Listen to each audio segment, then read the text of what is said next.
UGC पर सरकार हिल गई, सुप्रीम कोर्ट ने पलट दिया खेल, लगाई गई जोरदार फटकार। जानिए कोर्ट में क्या हुआ हाई वोल्टेज ड्रामा।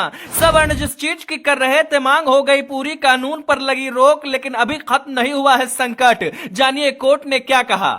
हक की आवाज दबती नहीं, वक्त ने फिर बता दिया, सच की राह पे चलने वालों ने इतिहास नया बना दिया। झुकी नहीं उम्मीदों की लय, अंधेरों से भी लड़ती रही, आज अदालत की चौखट ने इंसाफ का दीप जला दिया। सवर्ण छात्र लगातार इस बात की मांग कर रहे थे कि साहब हम भी तो आपको वोट देते हैं, हम भी तो भारत के नागरिक और हम भी तो टैक्स देते हैं, हमारे ऊपर ऐसा जुल्म क्यों किया जा रहा है। यूजीसी के जरिए सवर्ण छात्रों के ऊपर ऐसा हथौड़ा चलाया गया था कि अगर इस हथौड़े को समय रहते न रोका जाता तो कहीं ना कहीं समाज बटकर टूटकर चकनाचूर हो जाता। जो सवर्ण छात्र दूसरे वर्ग के दोस्तों के साथ खेलते हैं, हंसते हैं, बोलते हैं, उनको साथ में खाना खिलाते हैं, साथ में बिठाते हैं, पानी पिलाते हैं, वो छात्र भी डर रहे होते और कहते हैं कि भाई ये तो दूसरे वो कम्युनिटी का है, अगर इसको साथ में लेकर रखेंगे तो कहीं कल को ये बवाल ना कर दे, कल को ये हमारे ऊपर केस ना कर दे। यही सब दिक्कत थी और यूजीसी को लेकर माहौल लगातार बिगड़ता जा रहा था। फिर क्या था, मामला सुप्रीम कोर्ट में पहुंचा और सुप्रीम कोर्ट ने ऐसी फटकार सरकार और यूजीसी को लगाई जिसके बारे में किसी ने सोचा ही नहीं था।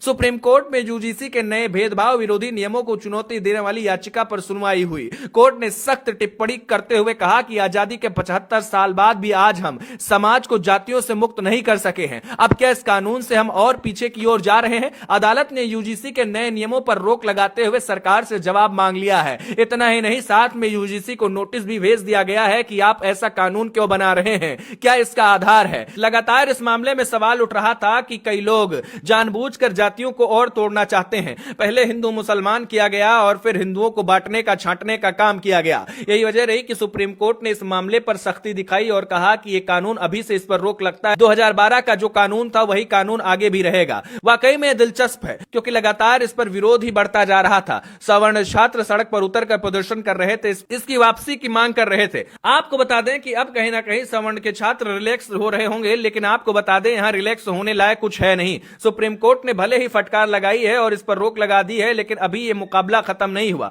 कहने का मतलब यह है कि लड़ाई लंबी चलने वाली है। यह पहला मौका था या पहला कदम था जहां पर सवर्ण और जनरल के लोगों को जीत मिल गई है, लेकिन अभी तक यह कानून खत्म नहीं हुआ है। इसकी वैधता पर अब सवाल उठ रहे हैं और इसकी वैधता जांची जाएगी। सुप्रीम कोर्ट अब इस मामले की सुनवाई मार्च में आगे करेगा, जिसके बाद सब कुछ साफ होगा कि यह कानून हमेशा के लिए मिटेगा या फिर रहेगा।